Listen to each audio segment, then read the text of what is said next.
جانے مسائل تو علماء سے پوچھیں، یہ حکم مبین ہم کو رب سے ملا ہے، چلو پوچھ کیسے جیے زندگی کو، چلو پوچھ لے کس میں رب کی رضا ہے، رب کی رضا ہے۔ الحمدللہ رب العالمین والصلاة والسلام علی سید الانبیاء والمرسلین، اما بعد فاعوذ باللہ من الشیطان الرجیم، بسم اللہ الرحمن الرحیم، الصلاة والسلام علیک یا رسول اللہ وعلی آلک واصحابک یا حبیب اللہ، الصلاة والسلام علیک یا نبی اللہ وعلی آلک واصحابک یا نور اللہ۔ مدنی چینل کے ناظرین، دارالفتاح اہل سنت کے سلسلے میں آپ کو ایک مرتبہ پھر مرحبا کہتے ہیں، خوش آمدید کہتے ہیں۔ آج بھی ہم اپنے گزشتہ موضوع پر ہی کلام کریں گے، اور وہ ہمارا موضوع تھا تعلیم، ایجوکیشن۔ اس سے متعلق شرعی مسائل اور احکامات آپ تک پہنچائیں گے۔ سلسلے کا آغاز کرتے ہیں نبی کریم صلی اللہ تعالیٰ علیہ وآلہ وسلم پر درود پاک پڑھنے کی فضیلت سے متعلق۔ چنانچہ آقا دو جہاں صلی اللہ تعالیٰ علیہ وآلہ وسلم نے ارشاد فرمایا، جو مجھ پر ایک دن میں 1000 بار درود پاک پڑھے تو وہ اس وقت تک نہیں مرے گا جب تک کہ جنت میں اپنا مقام نہ دیکھ لے۔ صلو علی الحبیب صلی اللہ تعالیٰ علی محمد صلی اللہ تعالیٰ علیہ وآلہ وسلم۔ ہمارا موضوع تھا ایجوکیشن، تعلیم، کہ کون سی تعلیم ہے جس کا اسلام حکم دیتا ہے، کون سی تعلیم ہے جس کے فضائل ہیں، اور کون سی تعلیم ہے کہ جس کا سیکھنا ایک مسلمان کے اوپر فرض ہے۔ ہم مختلف اسکولوں میں اور جگہوں پر یہ عبارت لکھی ہوئی دیکھتے ہیں، طلب العلم فریضۃ علی کل مسلم و مسلمہ، کہ علم حاصل کرنا ہر مسلمان مرد و عورت پر فرض ہے۔ وہ کون سا علم ہے؟ کیا اسکول کا علم حاصل کرنا ایک مسلمان پر فرض ہے؟ وہ کون سی چیزیں ہیں کہ جن کا ایک مسلمان پر سیکھنا فرض ہے؟ اس بارے میں ہی آج ہم گفتگو کریں گے۔ ابتدا کرتا ہوں سیدی اعلیٰ حضرت علیہ رحمہ کے ایک فتوے سے۔ آپ رحمۃ اللہ تعالی علیہ سے ایک سوال کیا گیا کہ ایک علاقہ ہے اور وہاں پہ 2 طرح کے لوگ پائے جاتے ہیں۔ ایک تو وہ ہیں جو کہ اپنے بچوں کو دینی تعلیم کے مدرسے میں داخل کرواتے ہیں، اور دوسرے وہ ہیں کہ جو کہ اپنے بچوں کو دنیاوی تعلیم کے جو ہے وہ مدرسے یا اسکول میں داخل کرواتے ہیں۔ تو ان میں سے کون بہتر ہے، کون درست ہے، کون غلط ہے؟ اور ساتھ ہی یہ بھی سوال کرنے والے نے سوال کیا کہ مسلمان پر کس علم کا سیکھنا جو ہے وہ فرض ہے؟ آیا فرض ہے یا مسلمان کو اختیار ہے کہ وہ جو دل چاہے جو ہے وہ علم سیکھے، اور ثواب ملنے کے اعتبار سے اور گناہ ملنے کے اعتبار سے علوم کی کیا تقسیم ہے؟ یہ ایک سائل نے سوال کیا، جس کا امام اہل سنت نے جواب ارشاد فرمایا کہ علم دین سیکھنا اس قدر کہ مذہب حق سے آگاہی ہو، یعنی اپنے عقائد سے متعلق اس کو معلومات ہوں، اسے پتہ ہو کہ جو مذہب حق اسلام ہے اس کے عقائد اور نظریات کیا ہیں، یہ سیکھنا۔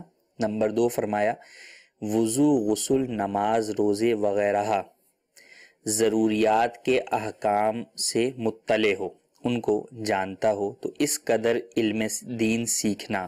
یوں ہی تاجر ہے تو اس کو تجارت کا علم سیکھنا، مزارع ہے تو اسے زراعت کا علم سیکھنا، اجیر ہے، ملازم ہے تو اس کو اپنی جاب سے متعلقہ شرعی احکام کا سیکھنا۔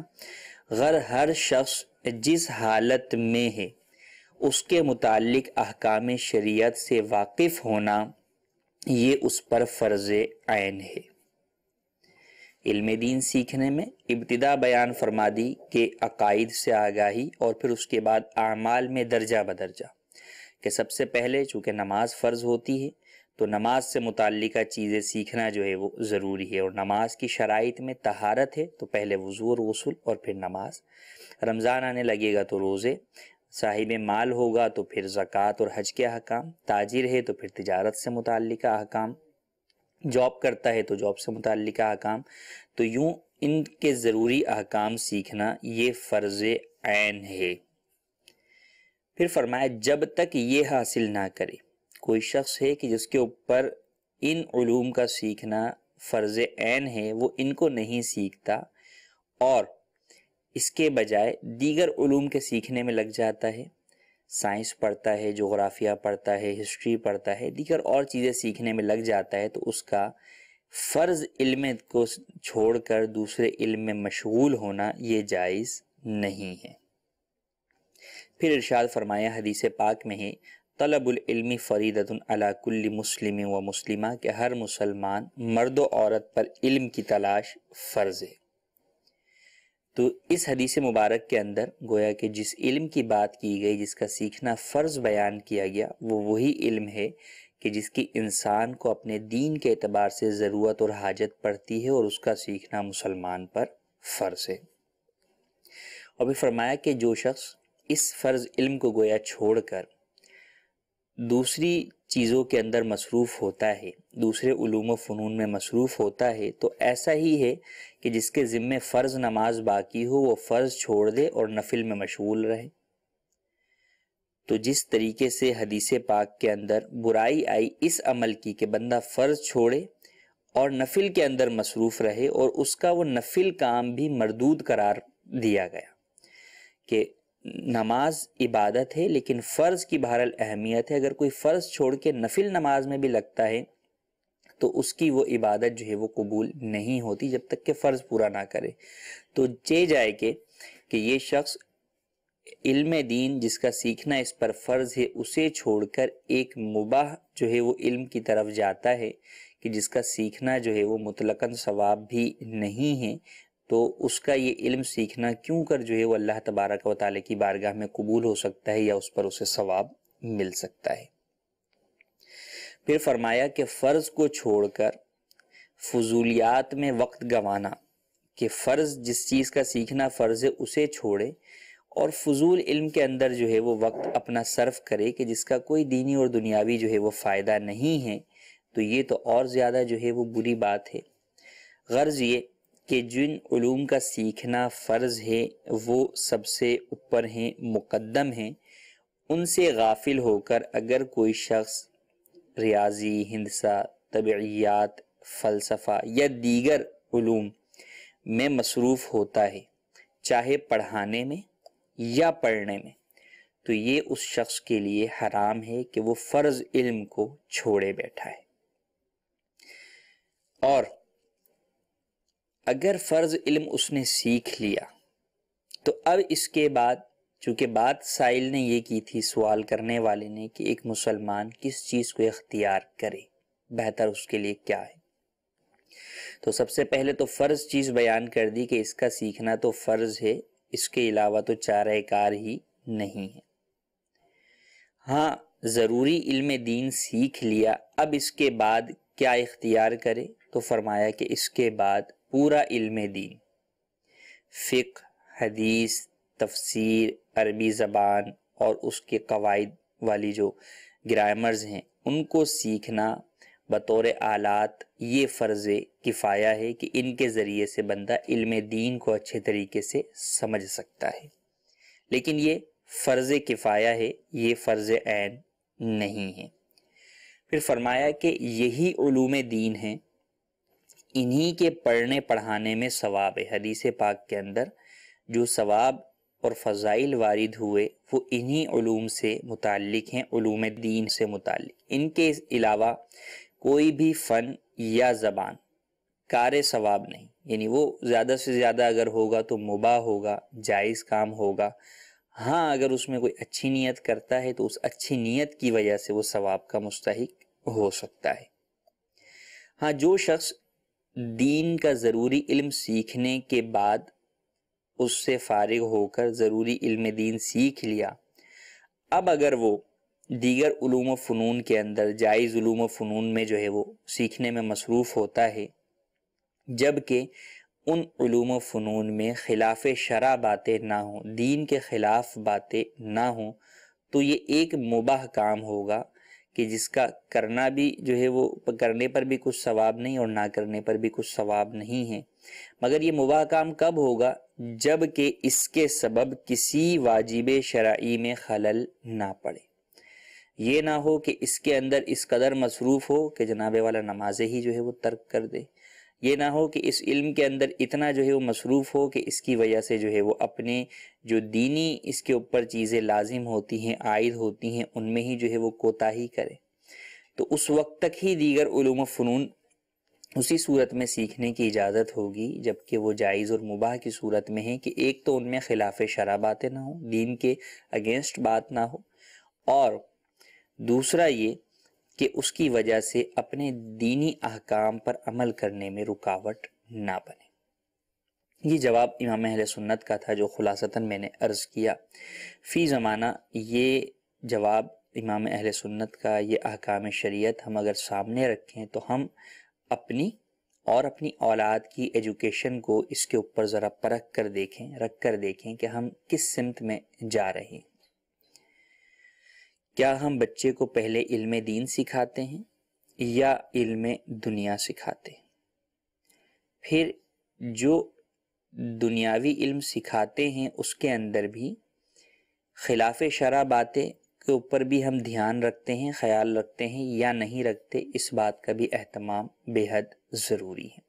کئی چیزیں تو عقائد و نظریات سے متعلق ہیں جو کہ اسلام کے برخلاف ہیں، جیسے ڈارون کا نظریہ اسلام کے سراسر خلاف ہے کہ اس کے نظریے کے مطابق انسان بندر سے بنا، حالانکہ اللہ تبارک و تعالی نے قرآن مجید میں واضح طور پر ارشاد فرمایا کہ اللہ تبارک و تعالی نے ایک نفس واحدہ سے جو ہے وہ تمہیں پیدا کیا اور اس سے اس کا جوڑا پیدا کیا اور پھر اس سے جو ہے وہ مرد و عورتوں کو پھیلایا۔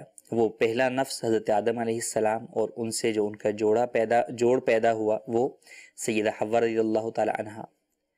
تو یہ نظریہ اسلام کے بالکل اگینسٹ ہے۔ اسی طرح بگ بینگ تھیوری کا نظریہ کہ اس طور پہ بیان کیا جاتا ہے کہ جناب یہ کائنات جو ہے وہ مختلف جو ہے وہ گیسز کے ملنے کی صورت میں ایک دھماکے سے وجود میں آ گئی، تو اس سے اس طرف جو ہے وہ گویا کہ اشارہ کیا جاتا ہے کہ گویا کہ اس کائنات کو بنانے والا کوئی نہیں، حالانکہ اللہ تبارک و تعالی ہی اس کائنات کو بنانے والا ہے، جس کا اللہ تبارک و تعالی نے قرآن مجید میں کئی مقامات پر ارشاد فرمایا کہ اللہ نے زمین اور آسمان کو 6 دن میں پیدا فرمایا۔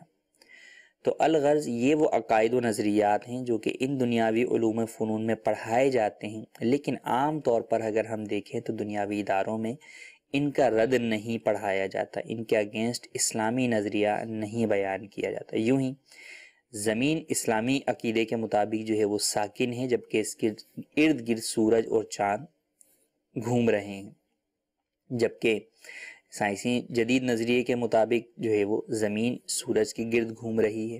یوں اور بہت سارے جو ہے وہ نظریات ہیں جس کے بارے میں ہمارے بچوں کو یہ بات معلوم نہیں ہوتی کہ اس بارے میں اسلام کیا کہتا ہے، کیونکہ اگر کوئی بھی علم ہے کہ جس کے اندر اسلامی عقائد و نظریات سے ٹکراؤ ہے تو بہرحال پھر اس کو پڑھنے کی اجازت نہیں ہوگی، یا پھر پڑھے تو پھر اس کے رد کے ساتھ پڑھے کہ یہ چیز غلط ہے، یہ بات مسلمان کے نظریے میں ہو، اس کے علم میں ہونی چاہیے کہ نہیں یہ بات غلط ہے۔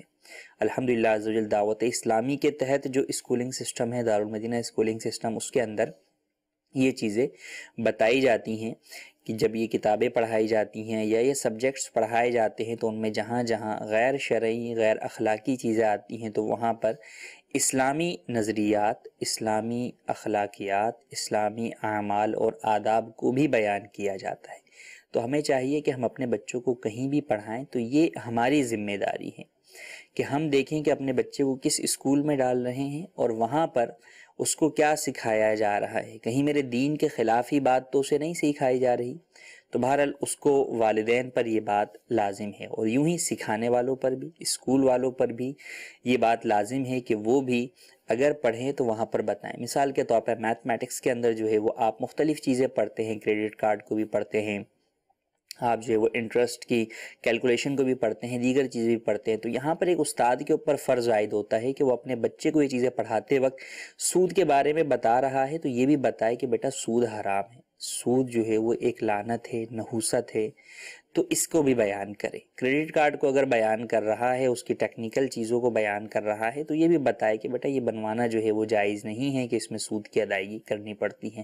بینک اکاؤنٹس کی اقسام پڑھا رہا ہے تو علم کی حد تک اگر پڑھائے تو ساتھ میں پھر اس کو دین بھی اس بارے میں بتائے کہ دیکھیں اس کے اندر سیونگ اکاؤنٹ کھلوانے کی اجازت نہیں ہے، وہ اکاؤنٹ جس کے اندر آپ کے پیسوں کے اوپر نفع ملے وہ جائز نہیں ہے. آپ اگر انشورنس کو پڑھا رہے ہیں تو پھر آپ کے اوپر یہ ضروری ہے کہ آپ اپنے بچوں کو یہ بھی بتائیں کہ اسلام انشورنس کی اجازت نہیں دیتا، اسلام اس کو جو ہے وہ ناجائز کہتا ہے، حرام کہتا ہے. تو یہ والدین پر بھی اور جو ہے وہ اساتذہ پر بھی، دونوں پر لازم ہے کہ اس اعتبار سے ایجوکیشن کے اندر تعلیم دینے میں اپنے بچوں کو اسلام کے خلاف عقائد و نظریات اور اسلام کے خلاف جو اعمال ہیں ان سے متعلق اسلامی احکام سے ضرور آگاہ کریں.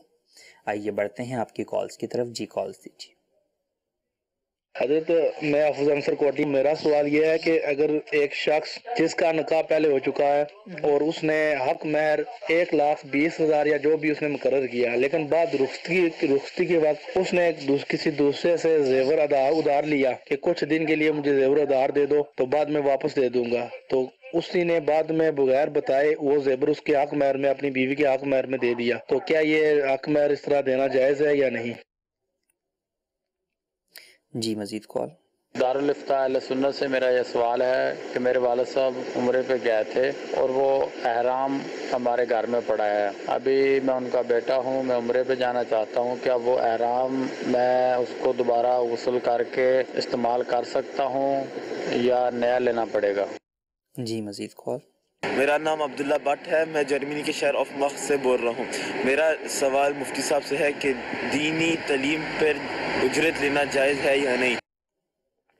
جی ویڈیو کالز کے جو ہے وہ جواب سے ابتدا کرتے ہیں کہ دینی تعلیم پر اجرت حاصل کرنا جائز ہے یا نہیں. تو دینی تعلیم کے اوپر اجرت حاصل کرنا جائز ہے. قرآن کریم پڑھانا ہے یا اور دیگر دینی مسائل اور احکام پڑھانے ہیں تو ان کے اوپر فی نفسی ہی اجرت لی جا سکتی ہے، یہ جائز ہے، اس میں شرعاً ممانعت نہیں ہے. آڈیو سوالات میں ہمارا پہلا سوال تھا کہ حق مہر 1,20,000 روپے طے ہوا اور کسی سے قرض لے کر جو ہے وہ آگے وہ دے دیا. اب یہ جو قرض لیا ہے سونا، یہ کس طور پر لیا ہے؟ یعنی سونا ہی اس کو واپس کرنا ہے بیعینی ہی، یا اتنا ہی سونا جو ہے وہ یعنی یہی زیور واپس کرنا ہے، یا جو ہے وہ اسی طرح کا کوئی دوسرا دینا ہے؟ یہ بات وضاحت طلب ہے. بہرحال اولاً تو جس چیز کے اندر حق مہر طے ہوا، کیش میں طے ہوا تو پھر کیش میں ہی دینا ہوگا. اگر آپ کسی دوسری جنس میں دیں گے تو پھر وہ سامنے والی کی رضامندی سے، اگر عورت اس کے اوپر راضی ہو تو ٹھیک ہے. لیکن اب یہ جو صورتحال بیان کی گئی ہے اس میں اگر سونا بیوی کو دے دیا اور بیوی اس کی مالک ہو گئی تو اب یہ ان کو کیسے واپس دے گا؟ تو یہ آگے مزید وضاحت طلب سوال ہے. ہو سکتا ہے کہ بعض لوگوں کا یہ ذہن ہو کہ جناب یوں لے کے دے دیتے ہیں اور پھر بیوی سے معاف کروا لیں گے اور پھر یوں جس سے لیا تھا اس کو واپس کر دیں گے. تو یوں معاف کروانے کی نیت سے لینا یا مہر اس نیت سے جو ہے وہ طے کروانا کہ ہم جو ہے وہ ادائیگی کی نیت جو ہے وہ نہ ہو، معاف کروا لیں گے، یہ ہرگز درست نہیں ہے. مہر جو ہے وہ خوش دلی کے ساتھ ادا کرنا چاہیے.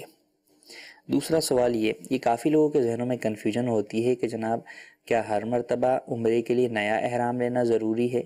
تو ایک ہی احرام سے آپ کئی عمرے ادا کر سکتے ہیں اور کئی افراد ایک ہی احرام پہن کر عمرے ادا کر سکتے ہیں. ہر فرد کے لیے یا ہر عمرے کے لیے نیا احرام لینے کی حاجت نہیں ہے. تو آپ اپنے والد صاحب کا احرام بالکل استعمال کر سکتے ہیں. دھو لیں تو بہتر ہے، نہ بھی دھوئیں تو بھی بہرحال اگر وہ ناپاک نہیں ہے تو بغیر دھلا ہوا بھی استعمال کیا جا سکتا ہے. جی مزید کال. میرا دارالفتاء مفتی صاحب کی بارگاہ میں یہ سوال عرض ہے کہ میرے سسر جی وفات پا گئے ہیں، ان کی عمر تقریباً 80 سال ہے. ان کی جو بیوی ہے اس میں عدت گزارنی ہے، اتنا عرصہ ہے، اور عدت میں کسی مجبوری کی وجہ سے وہ گھر سے باہر جا سکتی ہے یا نہیں جا سکتی. ان کی عمر تقریباً 70 سال کے قریب ہوگی.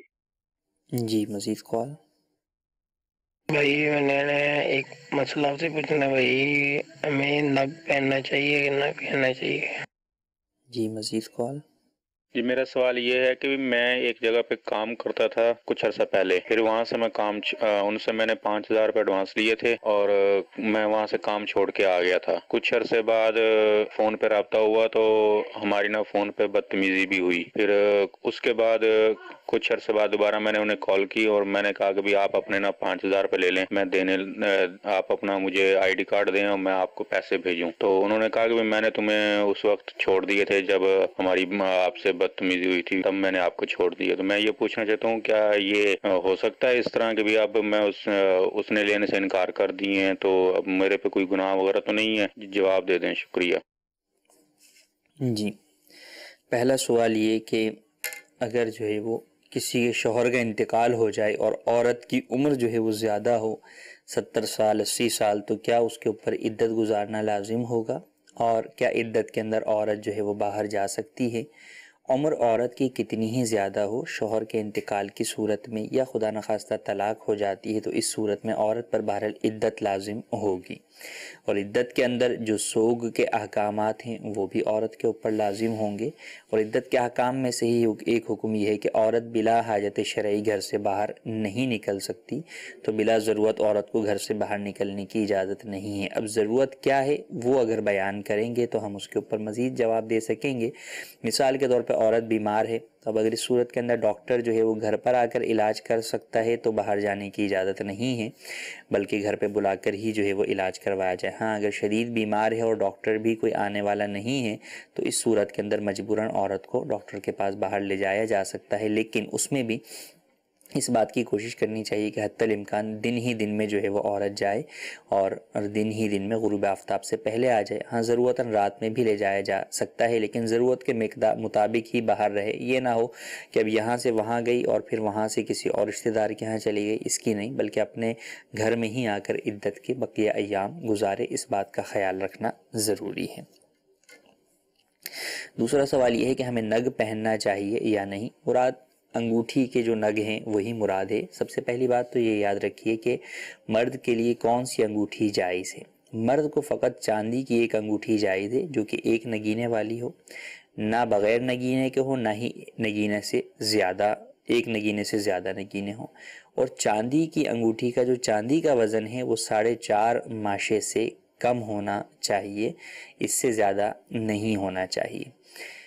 تو یہ انگوٹھی پہن سکتے ہیں، جائز ہے۔ باقی پہننی چاہیے یا نہیں چاہیے، تو یہ جو انگوٹھی پہننا مستحب ہے یہ قاضی کے لیے ہے کہ جو اس سے اسٹیمپ لگایا کرتے تھے، کہ پہلے جو ہے وہ اسٹیمپ جو ہے وہ انگوٹھی سے لگا کرتی تھی، لیکن اب فی زمانہ اس کا بھی بہرحال رواج نہیں ہے، تو یہ اس کے لیے مستحب ہے۔ باقی اس کے علاوہ بعض ایام ہیں کہ جن کے اندر جو ہے وہ یہ انگوٹھی پہننا جو ہے وہ مستحب ہے، جیسا کہ عید الفطر والے دن جو ہے وہ پہننا مستحب ہے، تو پہننی جائز ہے، جبکہ شریعت مطہرہ کے وہ چیزوں پر پوری اترتی ہو۔ نگ کے اندر مختلف لوگوں کا ہوتا ہے کہ جناب کون سا نگ جو ہے وہ پہنا جائے، ہمارے ستاروں سے کون سا نگ میچ کرتا ہے، تو ان باتوں کی کوئی حقیقت نہیں ہے کہ ستاروں سے جو ہے وہ میچنگ جو ہے وہ دیکھنا ضروری ہو، نہ ہی ستاروں کا انسان کی زندگی کے اندر کوئی عمل دخل ہے۔ ہاں بعض پتھر ہیں ان کی اپنی خصوصیات ہوتی ہیں، جیسے عقیق پتھر ہے، اس کو مبارک کہا گیا، نبی کریم صلی اللہ تعالیٰ علیہ وآلہ وسلم سے بھی یہ پتھر پہننا ثابت ہے، تو یوں سنت کی نیت سے عقیق پتھر پہن سکتے ہیں۔ تیسرا سوال کہ کسی سے ایڈوانس میں جو ہے وہ پیسے لیے اور پھر کام چھوڑ دیا تو اب ایسی صورت میں کیا کریں؟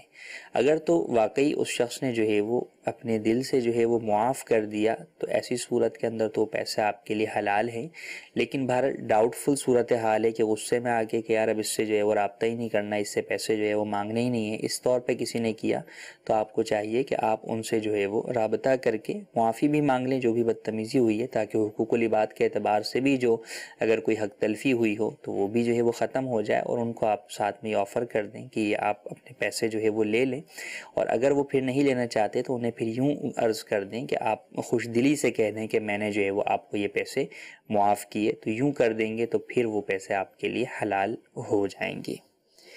کچھ میسیجز بھی ہیں، ہم انہیں بھی جو ہے وہ شامل کرتے ہیں۔ ایک سوال یہ ہے کہ کیا قرآن پاک کی تلاوت کے دوران عورت بچے کو فیڈ کروا سکتی ہے؟ جی ہاں، عورت جو ہے وہ بچے کو فیڈ کروا سکتی ہے قرآن پاک کی تلاوت کے دوران۔ اسی طرح ایک سوال یہ ہے کہ کسی انسان کی پکچر بنا سکتے ہیں یا نہیں، یہ جائز ہے یا نہیں ہے؟ ڈیجیٹل پکچر جو ہے وہ جائز پکچر بنائی جا سکتی ہے، البتہ اس کا پرنٹ آؤٹ لینا یہ جائز نہیں ہے۔ یوں ہی اگر وہ پکچر ناجائز ہے کہ اس کے اندر بے پردگی ہے یا نامحرم عورت کی تصویر ہے تو وہ بنانا بہرحال جائز نہیں ہے۔ ایک سوال یہ ہے کہ گھر میں نماز پڑھنا کیسا ہے؟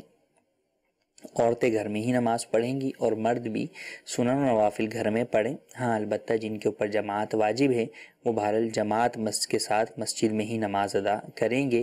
جماعت جس پر واجب ہو وہ جماعت ترک کر کے اگر گھر میں نماز پڑھتا ہے تو وہ گناہ گار ہوگا۔ جی مزید کال دیجیے۔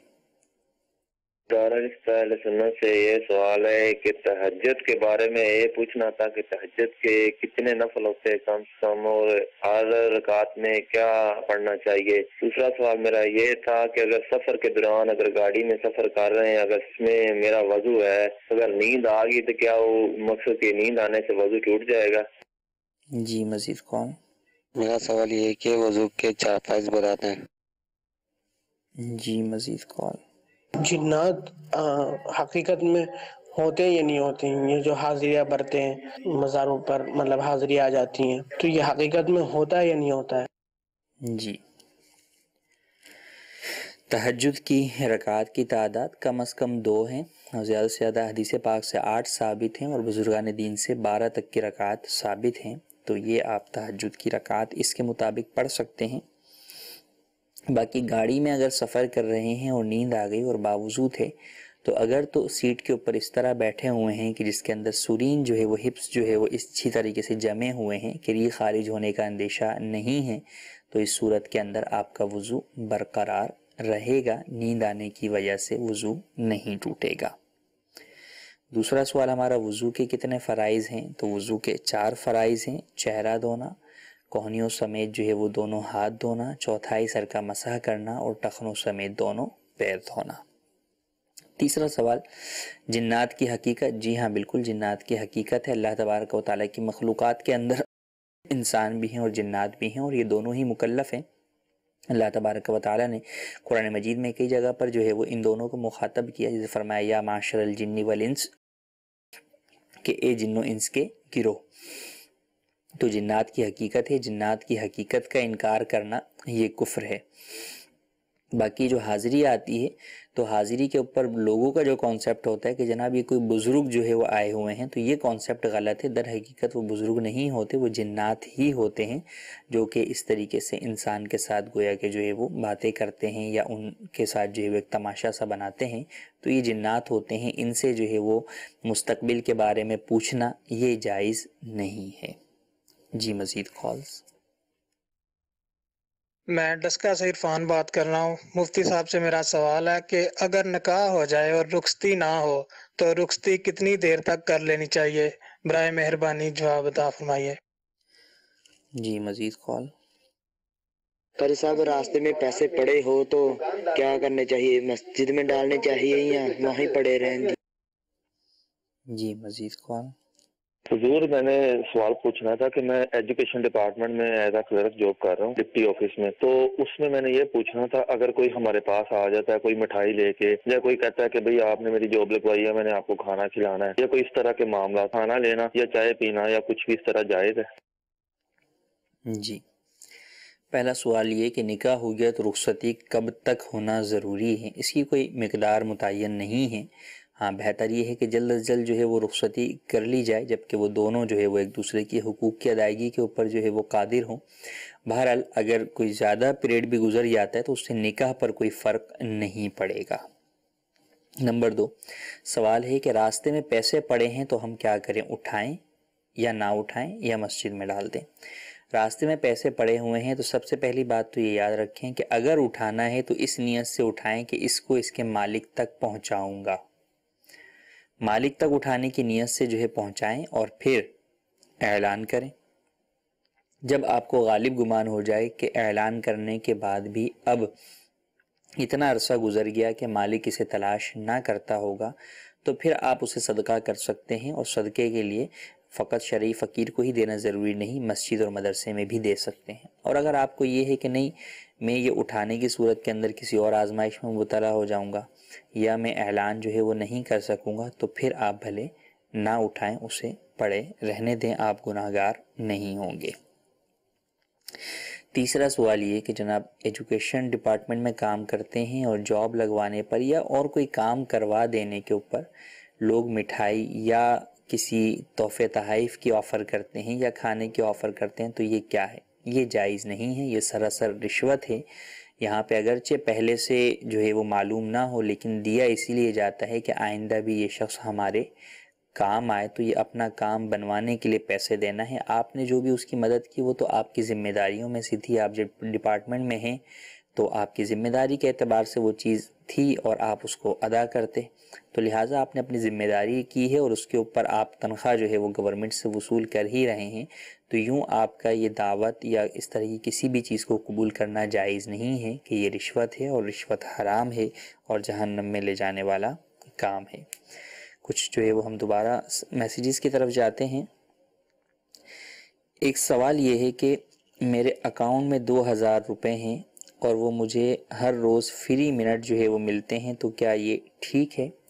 موبائل اکاؤنٹس کے اندر جو مخصوص مقدار کے اندر رقم رکھوانے کے اوپر جو فری منٹس مل رہے ہیں یا فری ایس ایم ایس یا ایم بیز جو ہے وہ انٹرنیٹ مل رہا ہے، یہ قرض کے اوپر نفع ہے اور یہ جائز نہیں ہے، سود ہے۔ لازم ہے کہ اللہ عز و جل کی بارگاہ میں سچی توبہ کریں اور اس چیز کو فوری طور پر ختم کروائیں۔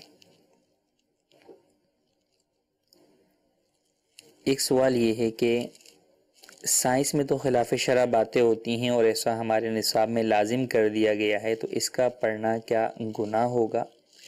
جو باتیں خلاف شرع ہیں وہاں پر اس کے جو شرعی احکام ہیں ان کے مطابق اسے پڑھایا جائے اور اس چیز کا خلاف شرع ہونا بچوں کو بتا دیا جائے۔ پیپرز کے اندر بھی آپ جب لکھتے ہیں تو اس کے اندر آپ یہ لکھ دیں کہ اکارڈنگ ٹو ماڈرن سائنس جو ہے وہ یہ نظریہ ہے اور اکارڈنگ ٹو اسلام جو ہے وہ اس بارے میں یہ نظریہ ہے، تو ان چیزوں کو آپ جو ہے وہ بیان کر دیں تاکہ بچے کے ذہن میں آپ پڑھا رہے ہیں یا بچہ خود پڑھ رہا ہے یا آپ خود پڑھ رہے ہیں تو آپ کو یہ معلوم ہو کہ یہ بات غلط ہے۔ اگر کسی چیز کا غلط ہونا ہی معلوم نہیں ہوگا تو اسے درست سمجھا جائے گا، تو لہذا جو بات غلط ہے اس کا غلط ہونا بیان کیا جائے۔ جی مزید کالز؟ میرا نام فضیلت حسین اتاری ہے، میں جرمنی کے شہر اوفنباغ سے بات کر رہا ہوں۔ مفتی صاحب سے میرا سوال یہ ہے کہ ہم لوگ جدید تعلیم کے بارے میں سنتے ہیں، اس سے کیا مراد ہے؟ جدید کا مطلب نئی تعلیم جو ہے وہ دنیاوی تعلیم کے اوپر جو ہے وہ عموماً اس کا اطلاق کیا جاتا ہے، تو جدید تعلیم دنیاوی تعلیم کو ہی کہا جاتا ہے، تو جدید تعلیم ہو یا قدیم تعلیم ہو، کیونکہ بہرحال یہ دنیاوی تعلیم یہ بھی قدیم سے ہی ہے، جدید اس کو کہہ دیا جاتا ہے۔ ہاں بعض چیزیں جو ہے وہ جدید کے اندر شمار ہو جاتی ہیں، جیسے کمپیوٹر ٹیکنالوجی کی جو چیزیں ہیں کہ یہ پہلے نہیں تھیں تو یہ بہرحال یہ جدید کے اندر شمار ہوتی ہیں۔ تو کوئی بھی تعلیم حاصل ہو تو اس کے اندر بہرحال گناہوں سے بچنا، خلاف اسلام عقائد و نظریات سے بچنا یہ ضروری ہے۔ جیسے اب کمپیوٹر کی تعلیم کو ہی لے لیجئے کہ اگر آپ یہ سیکھتے ہیں یا سکھاتے ہیں تو اس میں کئی جگہوں کے اوپر جو ہے وہ موسیقی بھی ہوتی ہے، میوزک بھی ہوتا ہے، تو بہرحال اس سے جو ہے وہ بچنا ایک ضروری جو ہے وہ چیز ہے۔ پھر خود اس کے اندر جو دیگر چیزیں ہیں، ہیکنگ ہے اور اس طرح کی چیزیں ہیں، وہ قانوناً بھی جو ہے وہ غلط ہے اور اسلام کی نقطہ نظر سے شریعت مطہرہ کی روشنی کے اندر بھی اس کی اجازت نہیں ہے، تو ان چیزوں سے بہرحال بچنا ضروری ہے۔ پھر دار و مدار اس پر بھی ہوتا ہے کہ آپ ایک تعلیم تو اچھی حاصل کر رہے ہیں، مثال کے طور پہ کوئی قرآن ہی حاصل کرنے جو ہے وہ جا رہا ہے، قرآن پڑھنا ہی سیکھ رہا ہے، لیکن مرد و عورتوں کی جو ہے نا مشترکہ کلاس کے اندر جا رہا ہے جس کے اندر بے پردہ عورتیں ہوتی ہیں، تو انڈرسٹوڈ سی بات ہے کہ اگرچہ قرآن سیکھنے جا رہا ہے لیکن چونکہ انوائرمنٹ جو ہے وہ خلاف شرع ہے، خلاف قرآن انوائرمنٹ ہے، تو وہ جائز نہیں ہوگا، وہاں پڑھنے کی اجازت نہیں ہوگی۔ تو بہت سارے دنیاوی علوم ہیں کہ فی نفسی ہی ان علوم کا سیکھنا تو مباح ہے، جائز ہے، لیکن ان کا جو ماحول فی زمانہ کریٹ کر دیا گیا ہے، ان کا جو انوائرمنٹ دیا جاتا ہے وہ ایسا سمجھا جاتا ہے یا سمجھانے کی گویا کہ معاشرے کو کوشش کی جاتی ہے کہ اس انوائرمنٹ کے بغیر یہ تعلیم ممکن نہیں ہے، حالانکہ ایسا نہیں ہے۔ پھر علماء جب منع کرتے ہیں تو گویا کہ وہ اس انوائرمنٹ سے منع کر رہے ہوتے ہیں کہ یہ جو مخلوط اجتماع، مخلوط کلاس، مخلوط ایجوکیشن کا نظام ہے، کو ایجوکیشن کا نظام ہے، یہ بہرحال جائز نہیں ہے، اس کی اسلام ہرگز اجازت نہیں دیتا۔ جی مزید کال۔ میرا مفتی صاحب کی بارگاہ میں سوال ہے کہ اگر جماعت کے ساتھ نہ نماز پڑھ رہا ہے اور نماز میں اگر اس سے اپنی کوئی تسبیحات پڑھنے میں رکوع میں جاتے ہوئے تسبیح وغیرہ پڑھتے ہیں، اگر کوئی غلطی ہو گئی ہے تو وہ کیا اینڈ میں سجدہ سہو کرے گا؟ اور ایک ہی نماز میں اگر اکیلا وہ الگ نماز پڑھ رہا ہے اور وہ نماز پڑھتے وقت اس سے غلطی ہو گئی ہے، اس نے سجدہ سہو کر لیا ہے اور دوبارہ اتحیات میں بیٹھتا ہے، پھر اس سے غلطی ہو جائے گا، دوبارہ پھر وہ سجدہ سہو کرے گا؟ سب سے پہلے تو دیکھیں، یہ بات جاننا ضروری ہے کہ کس غلطی کی وجہ سے سجدہ سہو لازم ہوتا ہے۔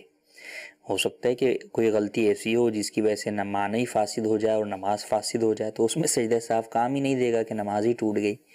ہاں، اگر کوئی واجب میں کوتاہی ہوتی ہے اور بھول کر ہوتی ہے تو وہاں پر سجدہ سہو لازم ہوتا ہے۔